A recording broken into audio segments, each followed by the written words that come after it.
FIFA trial exposes bribes culture, Cup, Olympic cases loom. Geneva, app, the verdict is in. FIFA is not going to move past a sweeping bribery investigation into international soccer so easily. A former FIFA vice president for South America and the Brazilian head of the 2014 World Cup organizing committee were found guilty of racketeering charges in a federal court in New York on Friday. Juan Napout of Paraguay and José Maria Marin denied the kind of corruption charges that more than 20 soccer and marketing executives working across the Americas have already admitted to the U.S. Department of Justice. More have been indicted and are fighting extradition. Jurors will resume next week deliberating on racketeering charges against the third defendant, Manuel Burga, Peru's former soccer leader who sat on a FIFA panel distributing tens of millions of dollars in project grants. Evidence in a 6-week trial often did not directly touch soccer games and commercial deals run from FIFA's home in Zurich. Still, a deep culture of corruption was exposed among people embedded in FIFA's so-called football family. With prosecutors in 4 countries now helping each other investigate sports corruption, including in World Cup and Olympic bid races, here is a closer look at the FIFA trial. The parties over? For more than 20 years, some soccer officials acted as if they were entitled to kickbacks from broadcasting and sponsorship deals. And they acted as if they were untouchable by sports judicial bodies, despite warning signs from criminal and civil court cases that touched FIFA in Switzerland up to a decade ago. In Brooklyn federal court a picture was painted of South American men high in the FIFA hierarchy routinely taking payments of hundreds of thousands of dollars, sometimes millions. The 3 defendants were second-tier figures in the bigger FIFA picture. Yet each got $4.4 million to $10.5 million in bribes since 2010. Prosecutors said. In the U.S. federal agency's wider investigation of soccer officials across the Americas, some of the more than 40 people charged allegedly were paid and took bribes dating back 25 years. Many pleaded guilty for reduced sentences. Corrupt continent. It was no secret that some South American soccer leaders were corrupt. The 2 men convicted Friday were relatively late arrivals on the soccer bribery scene. At times in court it seemed a previous generation who long held South America's influence at FIFA were also on trial. Indeed, Napout and Burga were said to be in a group of 6 seeking a share of power and bribes routinely taken by Julio Grondona of Argentina, Ricardo Teixeira of Brazil and Nicolas Leoz of Paraguay. Grondona was FIFA's senior vice president, second in command to Sepp Blatter, and Finance Committee Chairman when he died in July 2014 aged 82. He is co-conspirator 1 in Department of Justice indictments unsealed in 2015. Teixeira and Leoz were also indicted but have not been extradited.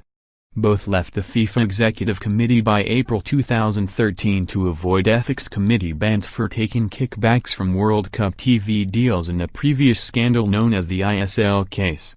As new FIFA leaders try to win public trust, its vice president from South America is another Paraguayan, Alejandro Dominguez. Yet Dominguez, the new FIFA finance chairman, was described unfavorably in court. Star prosecution witness Alejandro Burga said Napout told him Dominguez was not a very successful businessman, who will probably request a bribe. Qatar World Cup. The tiny, wealthy 2022 World Cup host nation also had a tough trial. Qatar spent much of the past 7 years denying it bought victory or acted improperly toward FIFA voters. Still, testimony in Brooklyn suggested a broader plan to build influence among voters' colleagues, even if the defendants had no vote when FIFA's executive committee picked the 2018 to 2022 World Cup hosts in December 2010. However, Grondona, Teixeira and Leoz did have votes. South America's trio ultimately supported Qatar in the 5-nation 2022 contest, beating the U.S. in the final round. In court, star witness Burga, an Argentine marketing executive who paid bribes and made a deal with prosecutors to testify, described his associate Grondona complaining to Qataris at a 5-star hotel in Rio de Janeiro about selling his vote too cheaply. Grondona said he got into all his mess and scandal for only $1.5 million, while Teixeira got tens of millions, Burzico said. Another witness, from a different Argentine agency, testified that a ledger of bribes included payments of $750,000 and $500,000 to South American Soccer Federation presidents who did not have World Cup hosting votes. The payments were labeled Q 2022. At a Madrid hotel before the 2010 Champions League final, South American soccer officials were told that $15 million from Qatari interests was available as bribes money, according to one witness who has pleaded guilty, Luis Bedoya of Colombia. Nothing said in court appears to directly threaten World Cup hosting for Qatar, which remains under blockade by its regional neighbors. Still, it fueled the idea that Qatar's path toward its greatest sporting moment will never be smooth. FIFA the victim. FIFA has paid tens of millions of dollars to American lawyers and media consultants to help persuade the Department of Justice it is a victim of corruption, and not complicit. That investment seemed to pay off in court. Direct references to FIFA leaders and staffers were rarely heard. That should help FIFA get a share of more than $200 million in forfeitures by agencies and people who have been indicted or pleaded guilty in the wider case. FIFA's restitution claim in March 2016 was for $38.2 million plus legal fees and compensation for reputational damage. A longer-term issue for FIFA is its 2026 and 2030 World Cup broadcast partners.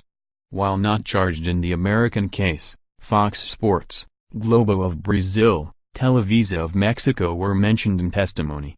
They allegedly teamed up to bribe Grondona with $15 million to secure 2 tournament deals in South America.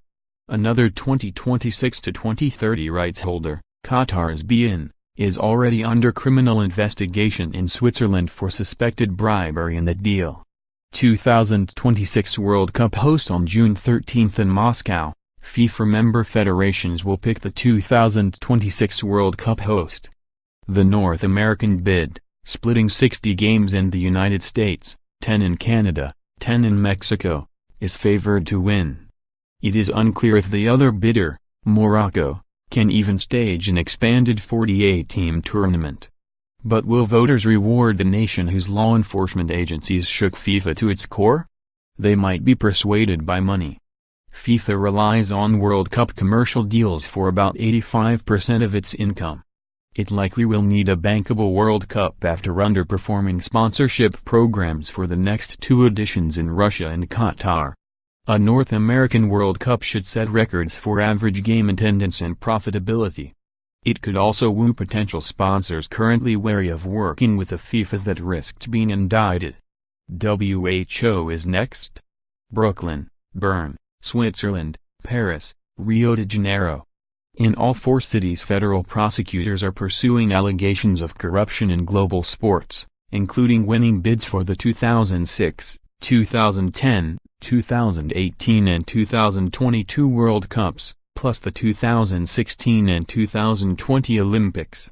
Suspects so far include Germany soccer great Franz Beckenbauer, 2016 Rio Olympics organizer Carlos Nuzman, and one-time International Olympic Committee rising star Frank Fredericks.